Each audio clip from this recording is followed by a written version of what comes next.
Hi, welcome to RedBird Stock Analysis Tool video tutorial series. A series of 10 video tutorials that will help users to learn and understand the RedBird product. In video tutorial number 2, we will show users how to select and screen stocks.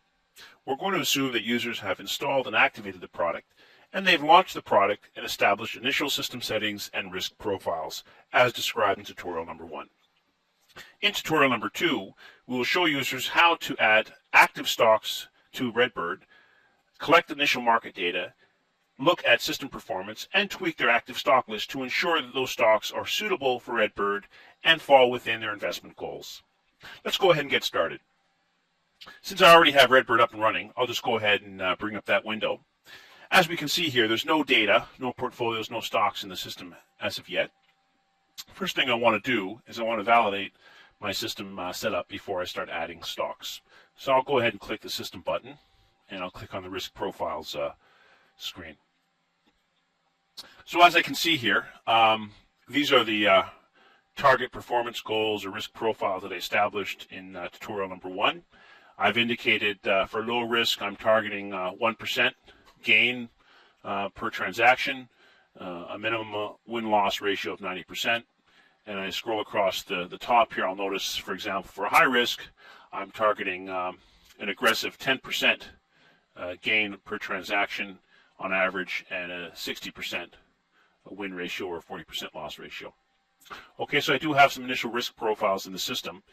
Since I don't have any stocks in the system yet or any data, it's very difficult to determine if these are suitable risk profiles, if the goals are too aggressive, or whether we can do better. So we'll just leave these for now. We'll come back to these in a few minutes, and we'll compare these goals with the actual simulated results for some stocks to determine whether we have a good fit. So we'll go ahead and exit here. Okay, first thing we want to do is to add active stocks is we want to click on the portfolios button, and we'll click on the active stock list. As we notice, the list is empty.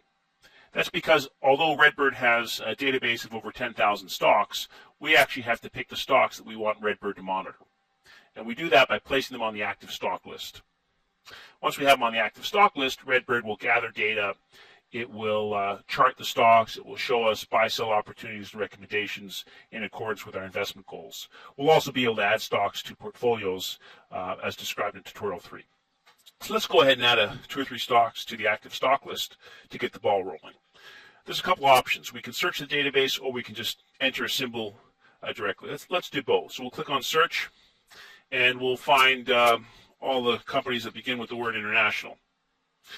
And we'll pick the most obvious one, IBM, and we'll click select. RedBird will go to Google Finance, and it'll show us a chart of IBM, as well as some fundamental statistics about IBM. You'll notice those are listed in yellow here. On the right-hand side are the fundamental preferences or presets that we established in tutorial 1. And it's going to compare IBM to those fundamental presets that we established. As we can see here, IBM meets most of them, but there's 3 or 4 statistics that are not within our preferred range. This doesn't affect how RedBird calculates signals or buy-sell opportunities. So we don't necessarily have to use these screen tests. So we'll go ahead and just click Add Stock. We'll click on Search for Stocks again. Let's do another search against the RedBird database. This time let's find companies that begin with micro. Microsoft being the most obvious one. Let's go ahead and pick Microsoft. It's going to do the same thing. It's going to show me a chart of Microsoft. I'm going to go ahead and click Add Stock. And let's do 1/3 symbol. Let's just go ahead and directly type in a symbol here, Google, and click Add New. So rather than search, we'll just type the symbol directly.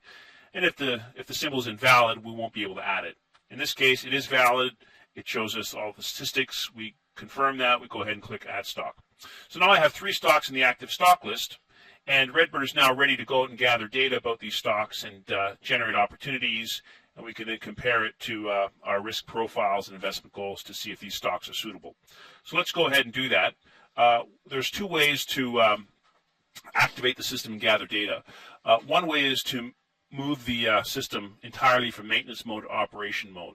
And what that will do is it will have RedBird automatically go out at regular intervals to the markets to gather data, to analyze signals, update displays, and so forth. Since we haven't yet concluded that the 3 stocks we've put in the system are ones that we want to use for ongoing monitoring and trading, I'm not going to move the system into active operations mode quite just yet. Instead, I'm going to manually update the data one time. I'm going to then compare the stock's performance with our investment goals. Once I've done that a couple times and I've settled in on some initial stocks, then I'm ready to move the system into automated operations mode. So for now, I'll leave it in maintenance mode. I'll go ahead and click on Tools. Then I'll click on System Maintenance, and I'll select the Update System task and click the Start button. What's going to happen now over the next 30 seconds or so is RedBird's going to go and fetch market data about these stocks. It's going to generate signals and opportunity statistics and so forth, and all that data will then allow me to determine whether these stocks are suitable for RedBird based on the investment goals I established originally. Because this is the first update, it's going to take a little bit longer because it has to gather historical data. Once it does the initial update, when we do regular updates, it's much, much faster. Okay, so the process has completed here.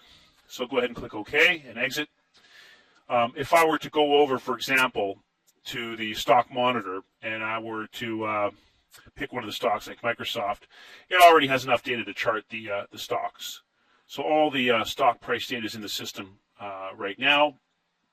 But my goal now is to determine whether these 3 stocks are ones that I want to keep in the active list. I want to determine if they're suitable, if they're stable, and how they mirror up against my my investment goals, my target performance. So to do that, to validate these stocks in that way, I want to click on the system. I want to click on Risk Profiles. Okay. So what this shows me here is how these stocks have collectively done, my 3 stocks, in comparison with my investment goals. So what I want to do is compare the top to the bottom. So let's take an example. If I look at my low risk profile, recall that ideally I wanted to pick stocks that would generate an average of 1% gain per transaction. They would have a 90% win-loss ratio, and that would define my low risk strategy. If I look down below here, of the 3 stocks I entered, 3 of 3 qualified for that particular investment goal based on their historical performance. It doesn't mean necessarily they're going to perform that way in the future, but certainly based on historical data, they seem to line up reasonably well with my target performance. So essentially, the objective here is to compare the metrics in the bottom, which are based on data that's gathered about these 3 stocks, and compare that to my target performance thing. The other thing I want to look at here is stock predictability. The larger the number and the more positive the number, the more stable and predictable the stock is. So what I really want to do is I want to go across from left to right, and I want to compare how these 3 stocks did collectively against my target performance goals. And what I can do is I can adjust those goals and then click the Recalculate button to compare them against alternate settings.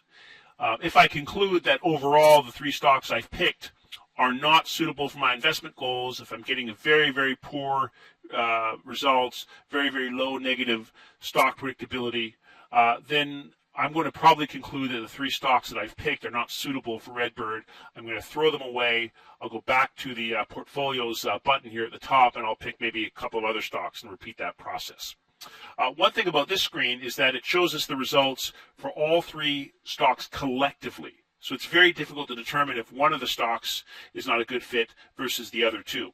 If I want to look at individual results for the stocks themselves, I can't do it from this screen. So what I want to do is exit out of this screen, and I want to go to the stock monitor, and I can do it a couple of ways. I can go to the stock monitor, and I can look at the simulated stock performance metrics here at the bottom. I can compare those to my risk profiles to determine suitability and fit. I can look at the predictability number. I can look at the other metrics as well. So that's one way to do it. I can scroll through each stock and do the same thing and compare it to my investment goals. The other way to do it is to go click on the Metrics and Simulations tab. Make sure I click on the refresh button here to refresh my metrics. And there's a little data table here at the bottom that I can scroll through, and that's going to give me some simulated performance metrics as well. So essentially, what I really want to do here is experiment with different stocks, run the system update until I get a good balance between simulated metrics and my risk profiles. And once I'm settled in on the stocks that I want, then I'm ready to proceed with ongoing monitoring. And that concludes tutorial number 2.